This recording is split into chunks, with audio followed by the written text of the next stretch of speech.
Marcus Williams walked through the automatic doors of Henderson's department store on a bright Saturday morning. He wore a simple gray t-shirt and jeans. It was his day off and he wanted to find something special for his daughter.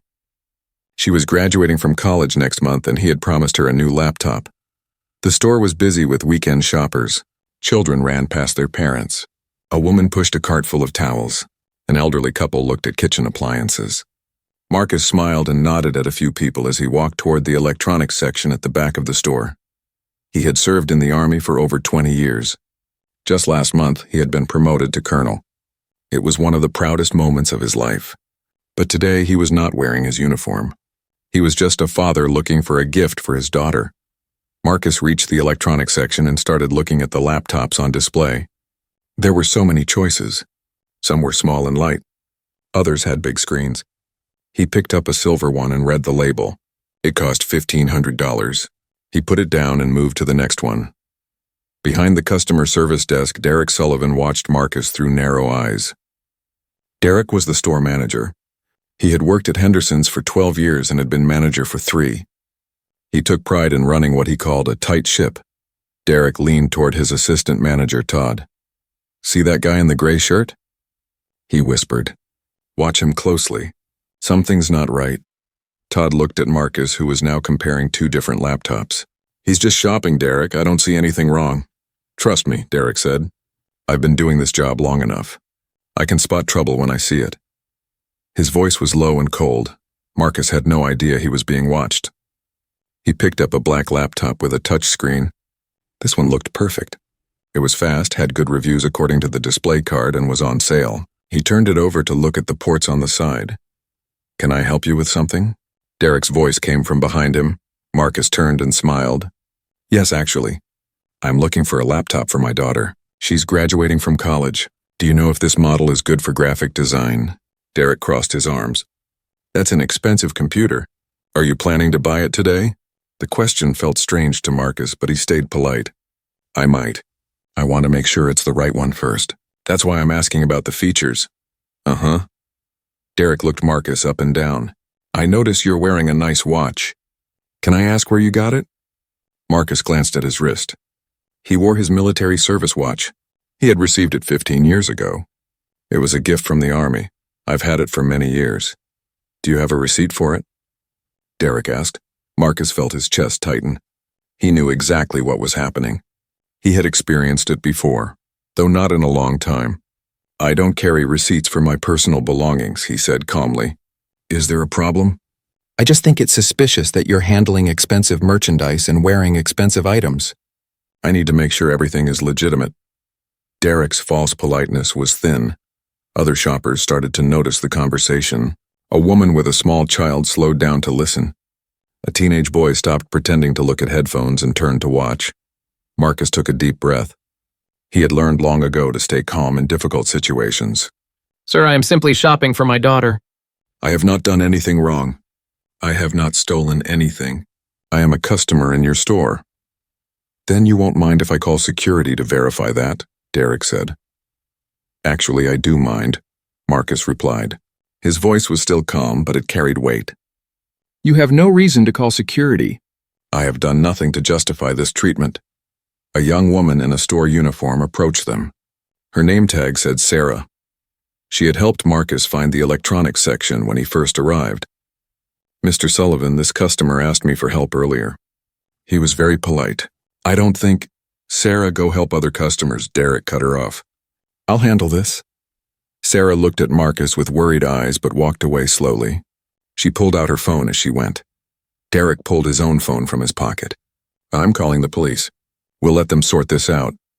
"You're really going to call the police because I'm shopping?" Marcus asked. He could feel anger rising in his chest, but he kept his voice level. "I'm calling the police because you're acting suspicious, you refuse to cooperate, and I have the right to protect this store and its merchandise."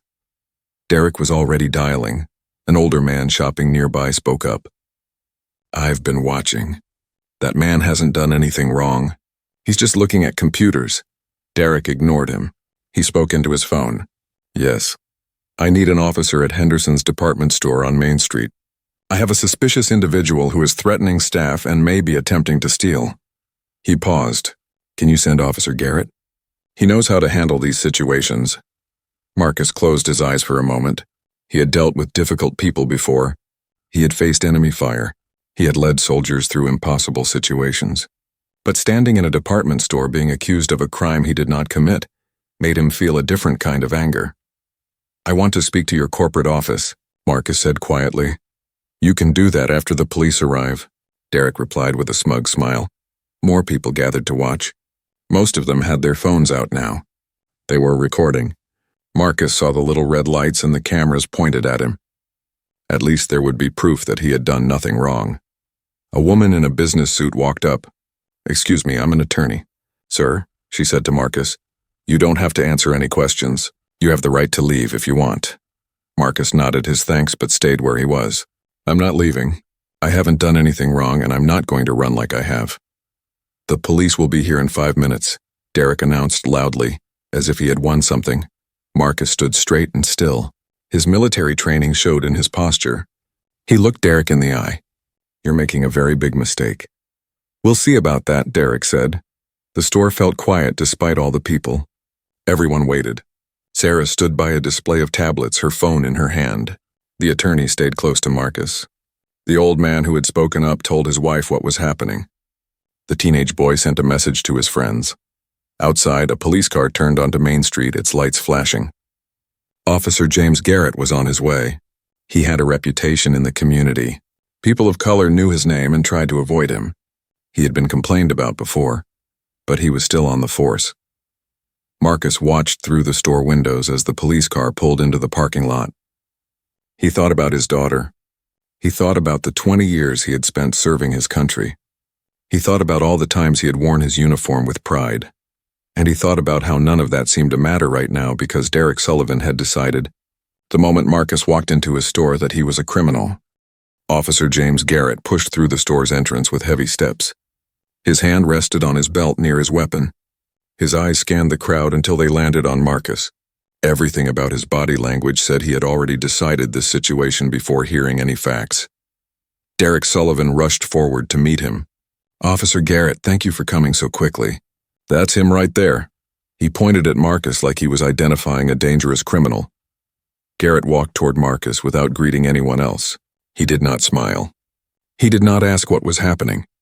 He looked at Marcus with cold eyes and said, ID, now. Marcus reached slowly into his back pocket. He had learned to move carefully around police officers. He pulled out his wallet and handed over his driver's license. Officer, I need to tell you that I've done nothing wrong. I was shopping for a laptop when the manager— I'll decide what you've done, Garrett interrupted. He looked at the license, then back at Marcus. Colonel Marcus Williams. You military? Yes, sir. Army Colonel. I've served for 20 years. Garrett handed the license back without comment. He turned to Derek. What's the complaint? Derek launched into his story with dramatic gestures. This individual entered my store approximately 30 minutes ago. He immediately went to our most expensive electronics section. I observed him handling multiple high-value items. When I approached to offer assistance, he became defensive and aggressive. That's not true, Marcus said firmly. I was polite to everyone. I asked questions about the laptops. Don't interrupt, Garrett snapped at Marcus. Then to Derek. Continue. He's wearing expensive jewelry that I found suspicious. When I asked about it, he refused to provide proof of ownership. He became hostile and threatening toward me and my staff. I feared for our safety. Sarah, the young employee, stepped forward. Her voice shook, but she spoke clearly. Mr. Sullivan, that's not what happened. I helped this customer when he came in. He was kind and respectful. He even helped an old lady reach something from a high shelf. He didn't threaten anyone. Derek's face turned red. Sarah, I told you to help other customers. You're not involved in this, but I am involved. I saw everything. You're lying about what happened. Sarah's voice grew stronger. Several customers nodded in agreement. That's enough, Sarah. We'll discuss your attitude in my office later. Derek's threat was clear. Garrett looked annoyed by the interruption. Ma'am, please step back. Let me do my job. The attorney who had spoken to Marcus earlier raised her phone. Officer, I'm recording this interaction. I want you to know that this man has not committed any crime. I've been shopping here for the past hour and I witnessed him behaving normally. This appears to be a case of racial profiling. Put your phone away, Garrett ordered. I have the legal right to record a police officer performing his public duties, the attorney responded calmly. At least 10 other people were also recording. An older black woman spoke up. This is wrong. I know what I'm seeing. That man did nothing. Garrett's jaw tightened. He turned back to Marcus. Place your hands on the counter. Why? What crime am I being accused of? Marcus asked. Place your hands on the counter now or I'll place you under arrest for resisting. I'm not resisting. I'm asking a question that I have a right to ask. Marcus's voice remained calm, but anyone could hear the steel underneath. Hands on the counter, Garrett shouted. Marcus slowly placed his hands flat on the glass counter. He had commanded hundreds of soldiers. He had made decisions that affected lives. But right now, he had to submit to this humiliation because he knew what could happen if he didn't. Garrett grabbed Marcus's arm roughly and twisted it behind his back. You think you're smart? You think because you're military you can talk to me like that? Pain shot through Marcus's shoulder. You're hurting me. I'm complying with your orders. Several people in the crowd gasped. The teenage boy who had been watching said, This is messed up, man. He didn't do anything. Everyone needs to back up and mind their business or you'll all be arrested for interfering with police business, Garrett announced to the crowd. But the crowd didn't move. More people had gathered. A man in a business suit was on his phone, speaking urgently to someone. A mother covered her young son's eyes but didn't leave. Everyone seemed to understand they were witnessing something important. Sarah was crying now, but she held her phone steady, recording everything. Todd, the assistant manager, stood near her. He looked sick. Derek, maybe we should just let him go. This doesn't feel right. Stay out of this, Todd, Derek hissed. Garrett pulled out his handcuffs. The metal clicked as he opened them. Marcus felt the cold touch against his wrist. His mind raced. He thought about his daughter. What would she think if she saw him arrested? He thought about the soldiers who served under him. Would they still respect him? He thought about his own father, who had warned him years ago that the uniform only protected him while he was wearing it. I want to call my lawyer, Marcus said. You can call whoever you want from the station, Garrett said. He started to close the cuff around Marcus's wrist. The store's automatic doors opened with their usual quiet whoosh. In the chaos, most people didn't notice. But Marcus, trained to be aware of his surroundings, glanced toward the entrance. A woman in full army dress uniform walked through the doors. Her husband, also in uniform, walked beside her. The woman's uniform was decorated with medals and ribbons. The eagle insignia of a colonel shone on her shoulders. Her posture was perfect, her face serious. She stopped walking when she saw the scene in the electronics section. Her eyes widened. Then they narrowed. She said something to her husband, who immediately pulled out his phone. Marcus felt the handcuff close around his wrist. The click seemed very loud in the tent store. People were still recording. Derek looked satisfied. Garrett looked annoyed but determined, and then a voice cut through all the noise. It was not loud, but it carried across the entire store. It was the voice of someone used to being obeyed. Officer, step away from that man immediately. Everyone turned. The woman in uniform walked forward with quick, purposeful steps. Her face was a mask of controlled fury. Garrett looked up, irritation flashing across his face. Ma'am, stay back. This is official police business, the woman kept walking. She was shorter than Garrett, but she seemed to fill more space. I said step away from him, now. Something in her voice made Garrett pause. He looked at her uniform more carefully. He saw the rank. He saw the medals. His hand loosened slightly on Marcus's arm. The woman reached them and stood very close to Garrett. Do you know who this man is? A suspect in a theft investigation, Derek answered before Garrett could speak. The woman didn't even look at Derek. Her eyes stayed locked on Garrett. This man is Colonel Marcus Williams. He has served in the United States Army for over 20 years. He has led soldiers in combat. He has saved lives. He has earned the Distinguished Service Cross. She paused. And I would know because I served with him. The crowd went completely silent. Even the small children stopped making noise. Everyone stared at the woman in uniform. I'm Colonel Jennifer Peterson, she continued. Her voice was ice. Colonel Williams was meeting me here today to discuss an upcoming operation. We just came from a military ceremony. She finally looked at Derek. What crime has he committed in your store? Derek's face had gone pale. He opened his mouth, but no words came out. I asked you a question, store manager. What crime? He was acting suspicious, Derek stammered. He was handling expensive items. He couldn't provide proof of ownership for his watch. Jennifer looked at Marcus's watch. She recognized it immediately. Then she looked at Derek with such contempt that several people stepped back. That watch was given to military members who served with distinction. My husband wears the same one. She held up her own wrist, showing a similar watch. Garrett had frozen with the handcuffs still on one of Marcus's wrists. He seemed unsure what to do now. Jennifer turned to him. Remove those handcuffs. I need to complete my investigation, Garrett said. But his voice had lost its confidence. You need to remove those handcuffs before I call your police chief, your mayor, and every military advocate organization in this country. Jennifer pulled out her phone. Your choice, officer. The store was so quiet that everyone could hear Garrett swallow. His hand shook slightly as he unlocked the handcuff. Marcus rubbed his wrist where the metal had pressed into his skin. Jennifer looked at everyone in the store. Then she said, someone needs to call the corporate headquarters of this store, and someone needs to call the police chief, because what happened here today is absolutely unacceptable. Jennifer Peterson did not raise her voice, but every word she spoke landed like a hammer. She pulled her phone from her pocket and scrolled through her photos. Since you seem to need proof, she said, looking at both Derek and Officer Garrett, let me show you exactly who you just tried to arrest. She held up her phone. On the screen was a photo from a ceremony. Marcus stood in his dress uniform between two generals. They were pinning a medal to his chest. This was taken 1 month ago. Colonel Williams received his promotion and was awarded multiple commendations for his service. Derek's mouth opened and closed like a fish. Garrett stared at the phone, the color draining from his face. Would you like to see more? Jennifer swiped to another photo. This one showed Marcus in combat gear, standing with a group of soldiers in Afghanistan. This is from his second tour. He led a unit that saved 17 civilian lives during an attack on a village. She swiped again. Marcus receiving the Distinguished Service Cross. Another swipe.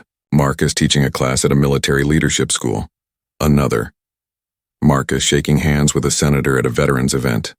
The crowd pressed closer, wanting to see. Sarah was crying harder now, but she kept recording. The attorney who had offered to help Marcus looked at Derek with disgust.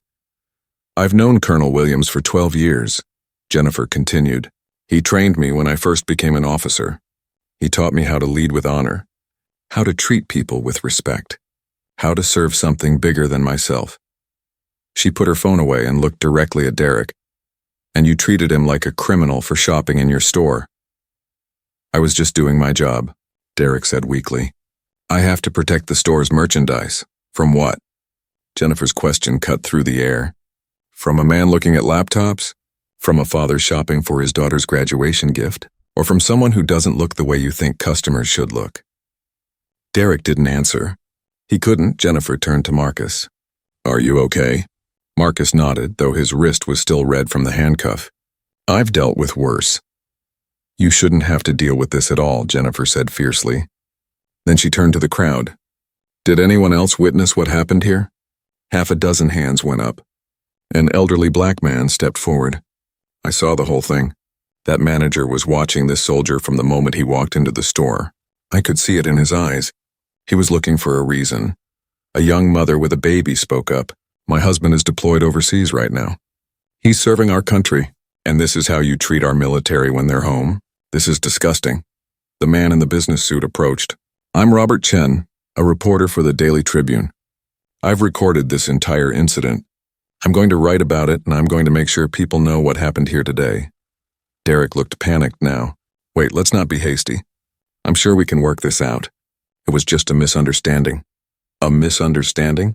The elderly man who had spoken up earlier shook his head. Son, I'm 73 years old. I've seen a lot of misunderstandings in my life. This wasn't one of them. This was racism, pure and simple. Officer Garrett finally found his voice. I was responding to a call from the store manager. I was doing my job. Jennifer turned her fierce gaze on him. Your job is to protect and serve.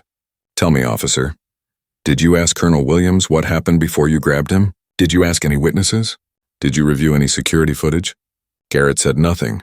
Or did you just see a black man and assume he was guilty? Jennifer pressed. I don't have to listen to this, Garrett said, but his voice lacked conviction.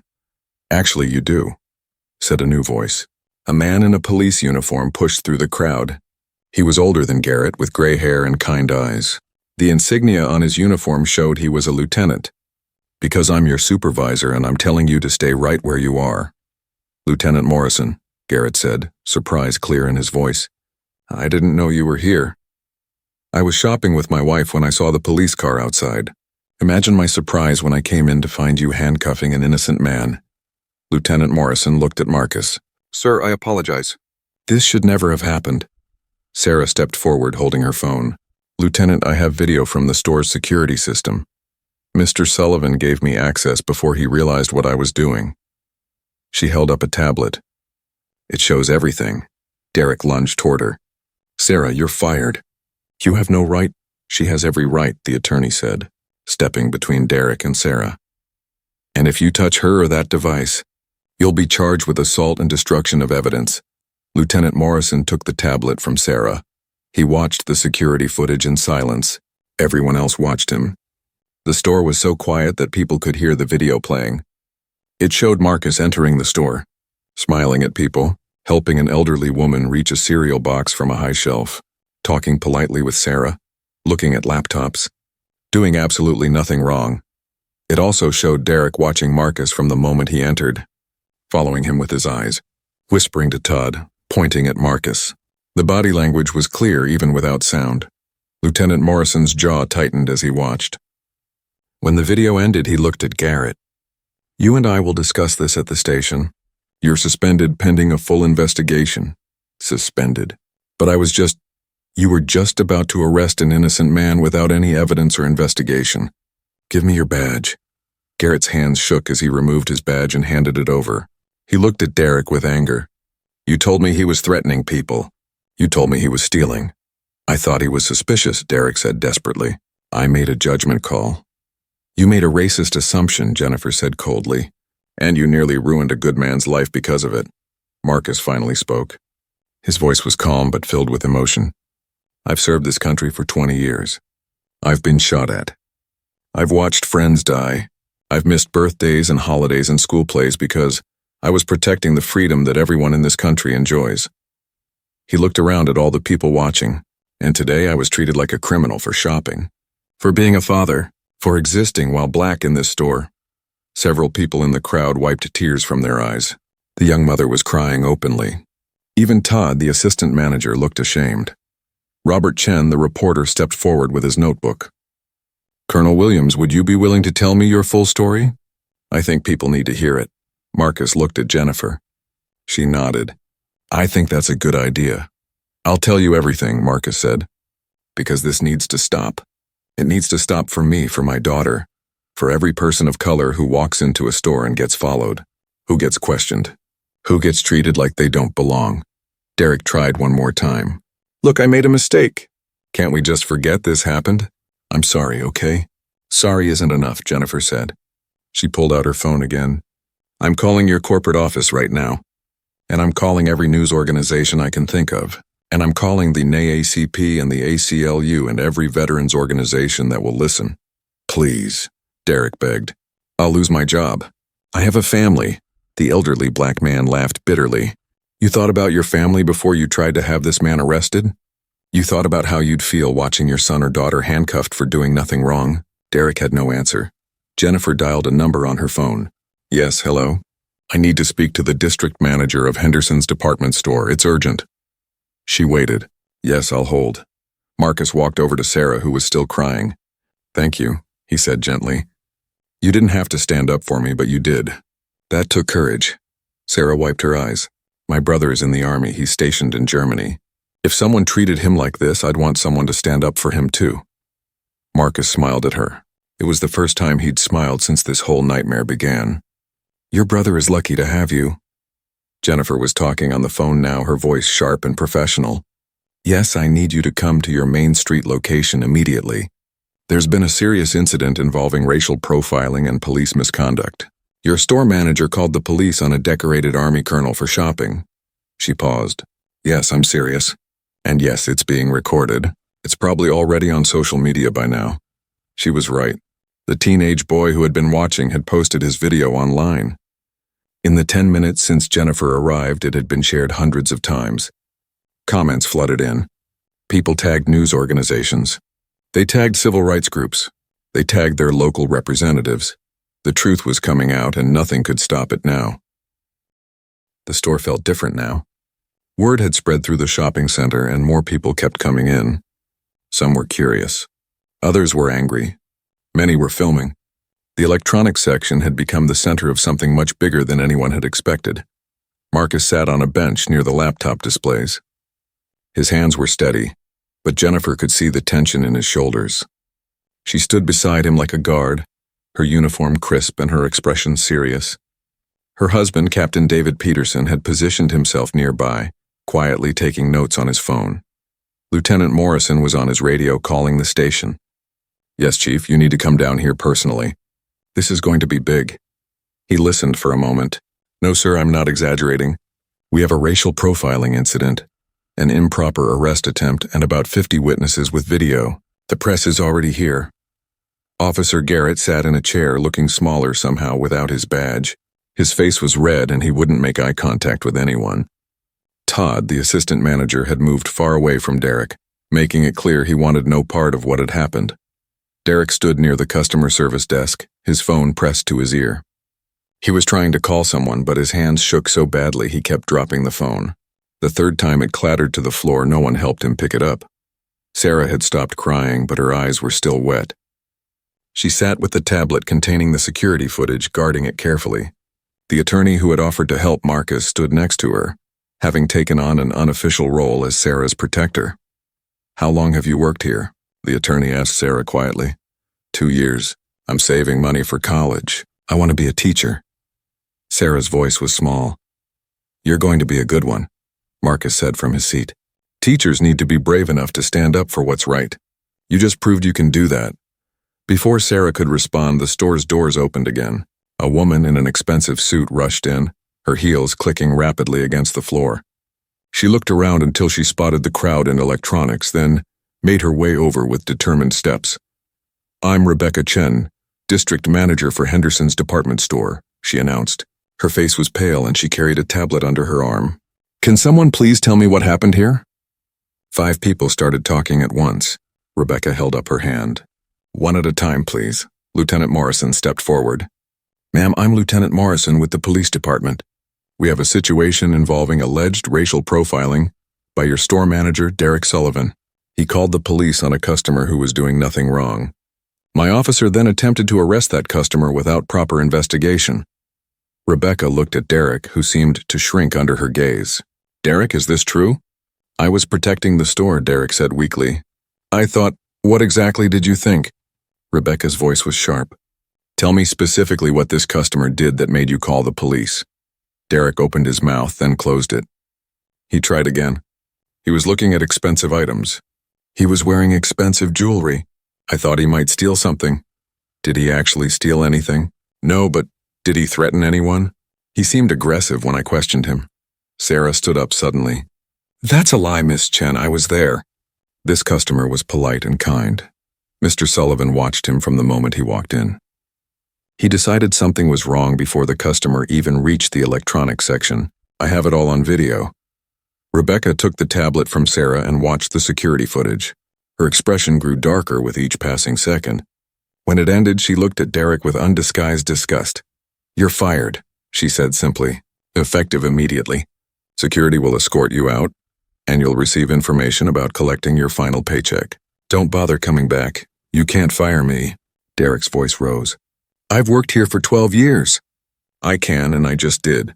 What you did here today could destroy this company. You racially profiled a customer. You lied to the police. You created a hostile environment. Pack your things." Derek looked around desperately as if someone might help him. No one met his eyes.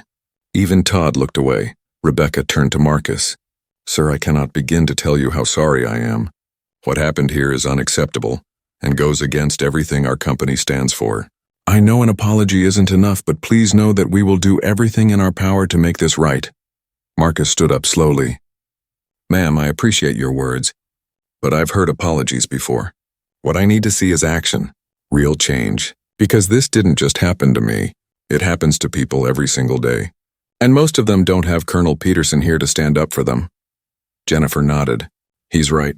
This is a systemic problem, not just one manager's mistake. The doors opened again, and this time a group of people entered. There was a man with a camera, a woman with a microphone, 2 people with press badges. The reporters had arrived. Robert Chen, the reporter who had witnessed everything, greeted them.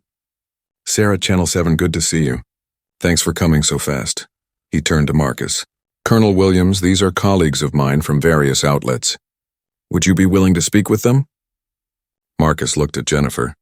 She gave a small nod. Yes, Marcus said. I'll talk to them. The next 30 minutes were a whirlwind. Marcus told his story calmly and clearly, answering every question. Jennifer stood beside him, adding context about his military service. Sarah showed her security footage to the reporters. Other witnesses gave statements. The attorney provided legal perspective. Everyone wanted to be heard. While the interviews happened, more police arrived. A man in a chief's uniform walked in with purpose. He was Latino, probably in his 50s, with gray at his temples and sharp eyes that took in everything. I'm Chief Raymond Torres, he said, walking directly to Marcus. Colonel Williams, I owe you an apology. What happened here today is not acceptable. It does not represent the values of our department, but it does represent the actions of one of your officers, Jennifer said pointedly. Chief Torres nodded slowly. You're right, and we will investigate fully. Officer Garrett has been suspended. There will be a complete review of his record and his actions today. His record should have been reviewed a long time ago, Lieutenant Morrison said quietly. Sir, I've tried to report concerns about Garrett before. He has a pattern. The chief's expression hardened. Then we'll look at that pattern very closely, and we'll look at why those concerns weren't addressed. He pulled a card from his pocket and handed it to Marcus. My personal cell phone number. If you need anything, you call me directly. Marcus took the card but didn't look impressed. Chief, I don't want special treatment because I'm a colonel. I want the same treatment that every person should get. Fair treatment. Just treatment. Equal treatment. You'll get it, Chief Torres promised. And I'm going to make sure others get it too. This stops now. The reporters were interviewing Derek now, who had been caught trying to leave through a back door. He stumbled over his words, making excuses that sounded hollow even to him. The camera didn't miss his nervous sweat or his inability to look anyone in the eye. Rebecca Chen stood with her own phone, taking calls from corporate headquarters. Yes, sir, I understand. I've already terminated the manager. We'll issue a full public apology. Yes, I think compensation is appropriate. She glanced at Marcus. I'll discuss it with Colonel Williams. By the time the interviews finished, it was afternoon. The morning that had started with Marcus simply wanting to buy a laptop had become something much larger. The story was already online. Videos were being shared thousands of times. Hashtags were trending. People across the country were learning about what happened at Henderson's department store. Marcus felt tired. Not physically, but emotionally. The weight of it all pressed down on him. Jennifer seemed to sense his exhaustion. Come on, she said gently. Let's get you out of here. Wait, Sarah called out. She held a bag from the store. Colonel Williams, this is the laptop you were looking at. The one for your daughter. Please take it. With our deepest apologies, Marcus shook his head. I can't accept that. Please, Sarah insisted. Let me do this one small thing. Your daughter deserves her graduation gift, and you deserve to be able to give it to her without thinking about this horrible day. Marcus looked at the bag, then at Sarah's earnest face. Finally, he nodded. Thank you. That's very kind of you.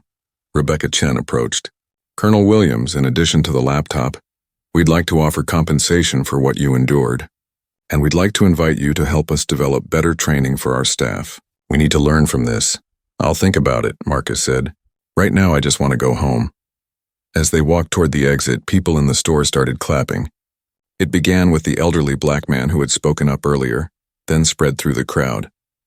People nodded at Marcus. Some saluted, others simply watched with respect. Outside, the parking lot was filled with news vans.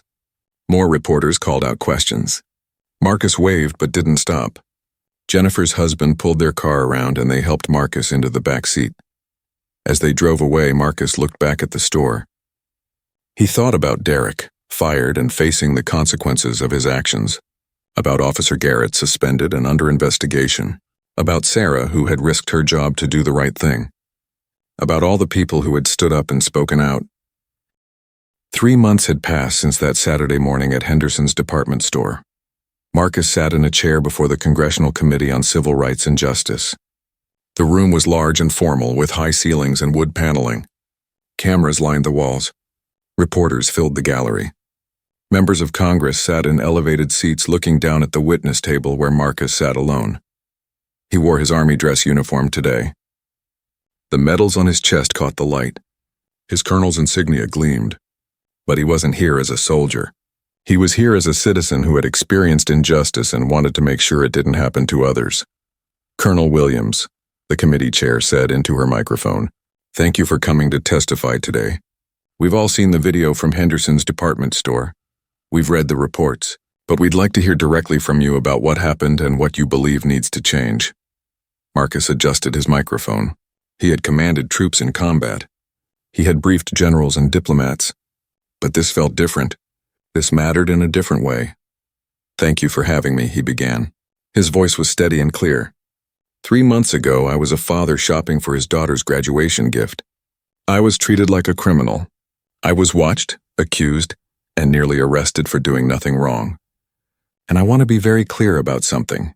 He paused and looked directly at the committee members. I'm one of the lucky ones. The room was silent. I'm lucky because I had Colonel Peterson there to defend me. I'm lucky because I have rank and medals that made people listen. I'm lucky because the incident was recorded by multiple people. But every single day, people of color across this country experience the same thing I did. And they don't have those advantages. They don't have someone to speak for them. They don't have proof, and they don't have a voice that gets heard. He spent the next 20 minutes describing what happened in detail. He talked about Derek Sullivan's immediate suspicion, about Officer Garrett's aggression, about the fear he felt despite having done nothing wrong, about the humiliation of being handcuffed in front of strangers. The most painful part, Marcus said, his voice growing quieter, was knowing that my uniform couldn't protect me. All those years of service, all those sacrifices, and none of it mattered in that moment because Derek Sullivan saw my skin color first and everything else second. One of the committee members, a woman from California, leaned forward. "Colonel Williams, what do you think needs to change?" Marcus had prepared for this question. He had spent weeks thinking about it. We need mandatory bias training for all law enforcement funded by federal grants. We need accountability systems that actually work.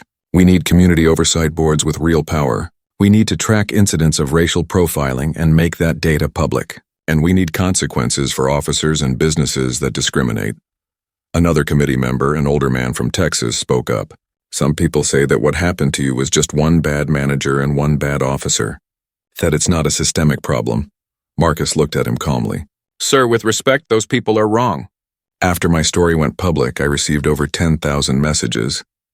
10,000. From people sharing their own experiences of being profiled, accused, and mistreated. From veterans who served their country and still got treated like criminals. From doctors and lawyers and teachers who got followed in stores and pulled over for no reason. This isn't about one bad manager. It's about a system that allows these things to happen without real consequences. The hearing lasted for 3 hours. Other witnesses testified after Marcus. Civil rights leaders, police reform advocates, even Sarah, the young employee from Henderson's, spoke about what she had witnessed and how it had changed her understanding of racism. When it was over, Marcus stepped outside the building into bright sunshine. Reporters surrounded him immediately, but Jennifer and David were there to help him navigate through the crowd. They had become more than colleagues over these 3 months. They had become close friends. "How do you feel?" Jennifer asked once they were safely in a car. "Tired," Marcus admitted, "but hopeful. Maybe something will actually change this time." His phone buzzed constantly.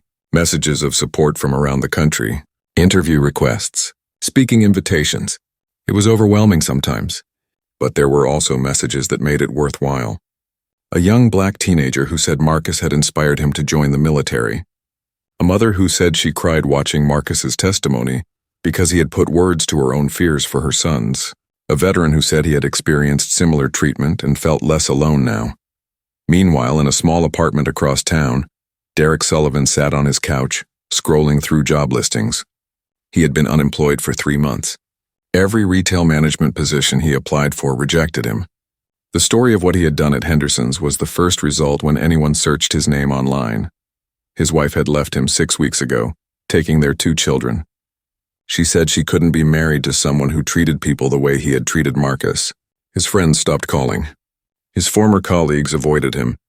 He had become a symbol of everything wrong with racial profiling, and no one wanted to be associated with that. Some people felt sorry for him. Others said he deserved it. Derek himself went back and forth. There were days when he felt genuinely remorseful, when he understood that what he had done was wrong, and there were other days when he felt angry. When he blamed Marcus for not just leaving the store, when he blamed the media for making it a big story. But on his good days, the days when he could be honest with himself, Derek knew the truth. He had made a choice that morning. He had decided Marcus looked suspicious based on nothing but skin color, and that choice had consequences. Officer James Garrett faced even harsher reality. The investigation into his record revealed a pattern of excessive force complaints, particularly involving people of color. 12 formal complaints over 7 years. Complaints that had been dismissed or resulted in minimal discipline. The police department fired him. The decision was unanimous. Chief Torres held a press conference to announce it, saying that the department could not and would not tolerate discrimination in any form. But it didn't stop there.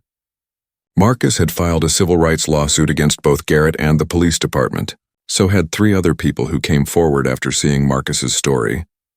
People who had been mistreated by Garrett in the past but had been too afraid to speak up. Garrett's lawyer tried to negotiate a settlement, but Marcus refused. "This needs to go to trial," Marcus said. "People need to see that there are real consequences for this behavior." The first trial was scheduled for next month. Legal experts predicted Marcus would win easily. The video evidence was too clear. The witness statements were too consistent. Garrett's history was too damning. Henderson's department store, meanwhile, had undergone a complete transformation. Rebecca Chen had been promoted to Vice President of Diversity and Inclusion for the entire company. She took the job seriously, implementing new training programs, hiring practices, and accountability measures. Sarah had been promoted to Assistant Manager and was helping lead the new training. She spoke at every session, sharing her experience and teaching employees how to recognize their own biases. She was also back in school, studying education like she had planned, with a full scholarship funded by Henderson's as an apology for what she had witnessed.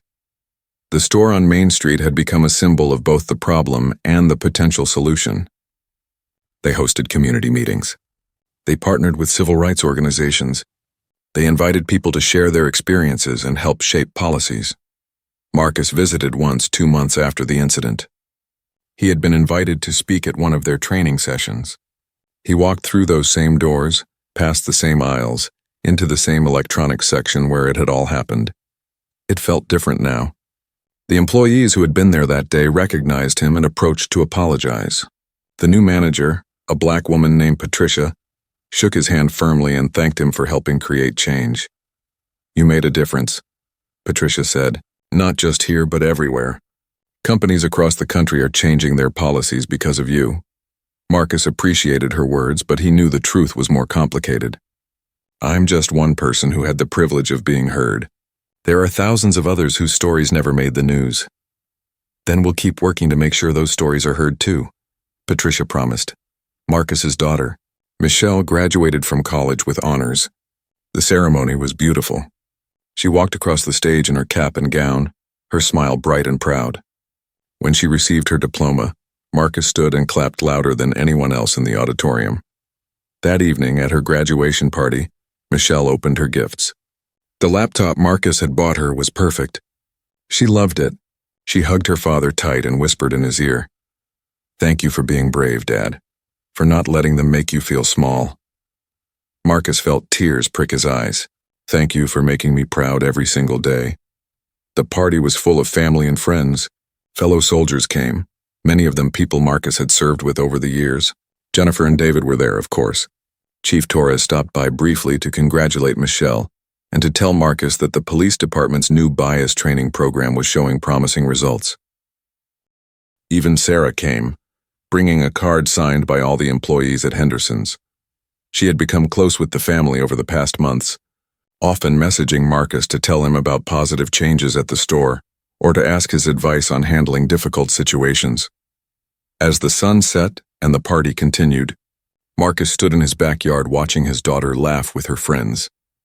He thought about everything that had happened, the fear and humiliation of that day at the store, the anger and frustration of dealing with the aftermath, the exhaustion of telling his story over and over again. But he also thought about the changes, the new laws being proposed in several states, the police departments reviewing their procedures, the companies retraining their staff, the conversations happening in living rooms and classrooms across the country about race and justice and respect. It wasn't enough. Not yet, there was so much more work to do, but it was a start. Jennifer came to stand beside him. "You okay?" Marcus nodded. "I'm good. Just thinking about how one moment can change everything. How standing up for yourself, even when it's hard, even when you're scared, can create ripples that reach further than you ever imagined." Jennifer smiled. "You've always been good at inspiring people, Colonel. That's why you're a great leader." "I'm not trying to be a leader in this," Marcus said. "I'm just trying to be a father who can walk into a store without being treated like a criminal. A citizen who can exist in his own country without fear. That shouldn't be revolutionary. But somehow it is." They stood in comfortable silence for a moment. Then Marcus added quietly, "But if my story helps make things even a little bit better for someone else, then maybe it was worth it." "It was worth it," Jennifer assured him. "Trust me, you've changed more than you know."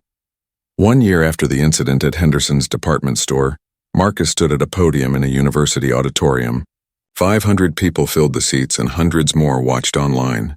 He was there with Jennifer to speak about leadership, dignity, and justice. It had become something they did together now, traveling around the country to share their message. The invitation had come from students who had seen the viral video and wanted to learn more. Marcus had been hesitant at first. He didn't want to be known only as the man from the store incident. He was a colonel, a father, a soldier with 20 years of service. But Jennifer had convinced him that speaking about difficult topics was another form of service. "Good evening," Marcus began. "My name is Colonel Marcus Williams, and I'm here to tell you that change is possible. It's not easy. It's not fast. But it is possible."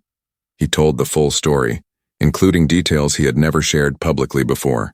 How he had called his daughter that night from the police station parking lot, his voice shaking. How he had spent the next week barely sleeping, replaying the incident in his mind. How he had questioned whether speaking out would make things better or worse. "I was scared," he admitted.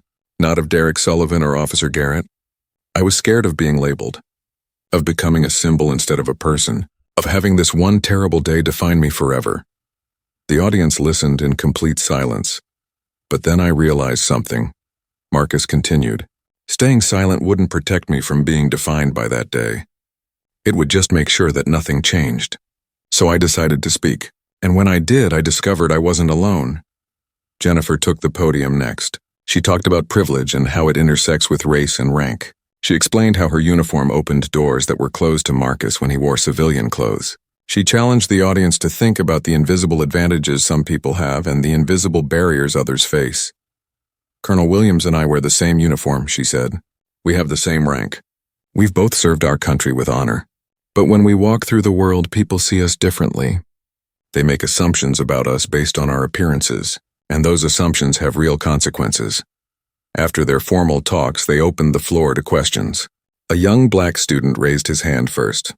"Colonel Williams, do you ever regret speaking out? Do you wish you had just let it go?" Marcus thought carefully before answering. "No, I don't regret it. But I'll be honest with you. It hasn't been easy. My life changed that day. I get recognized everywhere I go now. People have opinions about me, about what I should have done differently. I've received hate mail from people who think I'm exaggerating or playing the victim, but I've also received thousands of messages from people who said my story helped them. So no, I don't regret it." A white student asked Jennifer, "How can people like me help? I want to be an ally, but I don't know what to do." Jennifer smiled. "The first step is what you're doing right now. Listening, learning, being willing to acknowledge that the problem exists. Then comes the harder part, speaking up when you see injustice, even when it's uncomfortable, using whatever privilege you have to amplify voices that aren't being heard. and doing the work to examine your own biases. We all have them. The question is whether we're willing to confront them. After the event, students lined up to talk with them personally. Many shared their own experiences with discrimination. Others asked for advice. A few simply wanted to say thank you. One student, a young man in an ROTC uniform, waited until everyone else had left. "Colonel Williams, sir. I'm joining the Army after graduation. Your story made me want to serve even more. I want to be the kind of leader you are." Marcus shook his hand. "Then remember this. Real leadership isn't about rank or medals. It's about doing the right thing even when it's hard, especially when it's hard." As they drove back to the hotel that night, Jennifer asked Marcus how he was feeling. "Good," he said. "Tired, but good." "Did you see those students? They actually care about this stuff. They want to make things better. You're inspiring a whole new generation," Jennifer said. Meanwhile, other consequences of that day continued to unfold across the country. The video from Henderson's had become a case study in business schools and police academies. Professor Karen Mitchell taught a popular course at Georgetown University called Race, Retail, and Responsibility that analyzed the incident in detail. The legislation that Marcus had testified about passed in 7 states. It required bias training for police officers and created independent oversight committees to investigate complaints.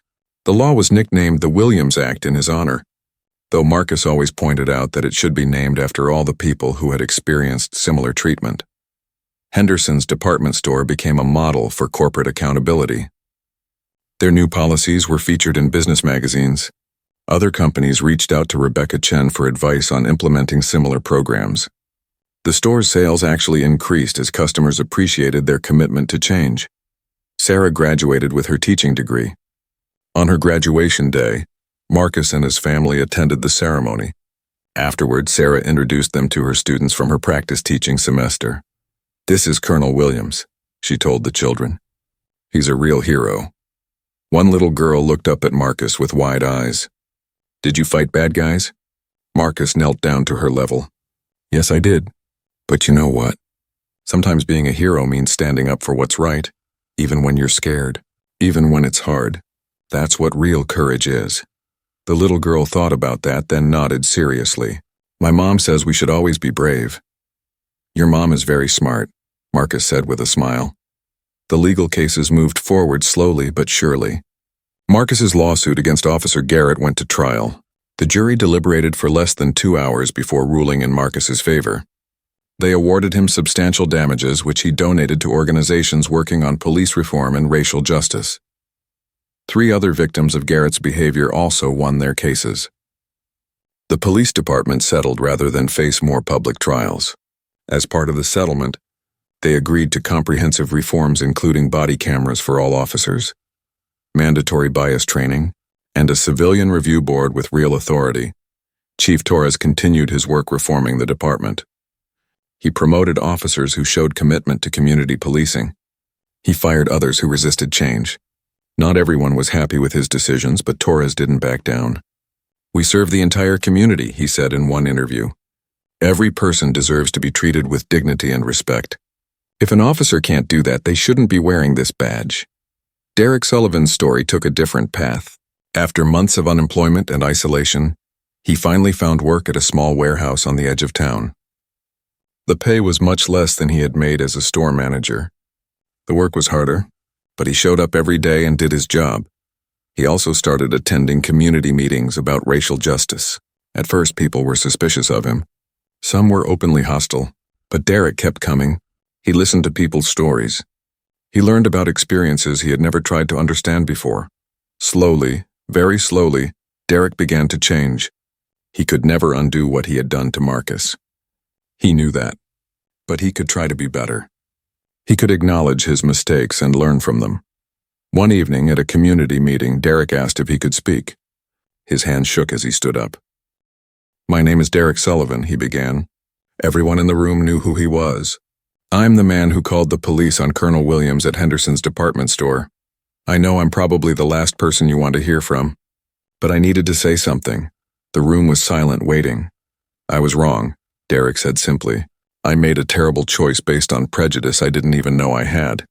Or maybe I did know and I just didn't want to admit it. I destroyed a good man's peace. I nearly destroyed his freedom, and I did it because I made assumptions based on skin color. His voice cracked. I can't take it back. I can't undo the harm I caused. But I can try to be better. I can try to make sure I never make that kind of choice again.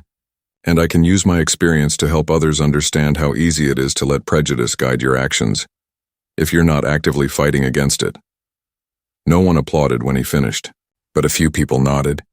It wasn't forgiveness exactly, but it was acknowledgement that growth is possible, even for people who have done terrible things. 2 years after the incident, Marcus was invited to the White House. The president was signing a new federal law requiring bias training for all law enforcement agencies receiving federal funding. Marcus stood behind the president as he signed the bill, along with other civil rights leaders and advocates. After the ceremony, Marcus spoke briefly with reporters. This law is a step forward, an important step, but it's just one step. We need to keep moving. Keep pushing for change. Keep holding people accountable. A reporter asked, "Do you consider yourself an activist now?" Marcus thought about that. I consider myself a soldier who learned that fighting for justice at home is just as important as fighting for freedom abroad. That's what service really means, protecting the rights and dignity of all Americans. That evening, Marcus had dinner with his daughter, Michelle. She had graduated 2 years ago and was now working as a graphic designer in Chicago. She had used the laptop he bought her every single day. "Dad, I'm proud of you," Michelle said over dessert. "I know this hasn't been easy, but you've changed things, really changed them." Marcus reached across the table and squeezed her hand. "I did it for you, so that maybe by the time you have children, they'll grow up in a world where they're judged by who they are, not what they look like." "Do you think we'll get there?" Michelle asked. "I think we're closer than we were," Marcus said, "and that's something." On a quiet Sunday morning, 3 years after it all began, Marcus returned to Henderson's department store. He hadn't been back since the training session with employees. He needed to buy a gift for Jennifer's birthday, and he decided it was time. He walked through those same automatic doors, past those same aisles, into that same electronics section. His heart beat a little faster, but he kept walking. Patricia, the store manager, saw him and came over immediately. "Colonel Williams, it's good to see you." "Good to see you too, Patricia. How are things?" "Better every day," she said. "We still have work to do, but we're getting there. Can I help you find something?" "Just browsing," Marcus said with a smile. "I'll let you know if I need help," and that was it. He shopped. He looked at products. He compared prices. He asked employees questions when he needed help. It was normal. It was what shopping should always have been.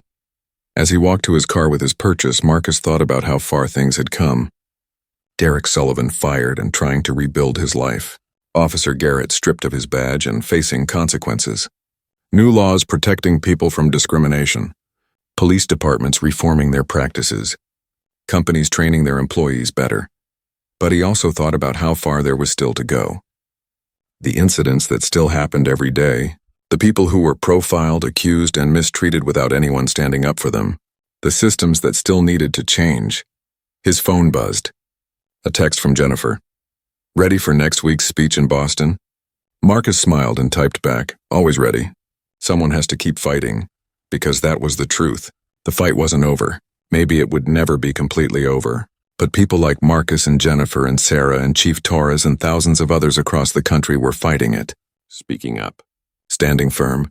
Refusing to accept that things couldn't change. Marcus got in his car and drove home. The sun was shining. His daughter was happy. His country was slowly becoming more just. It wasn't perfect, but it was better, and that was worth everything.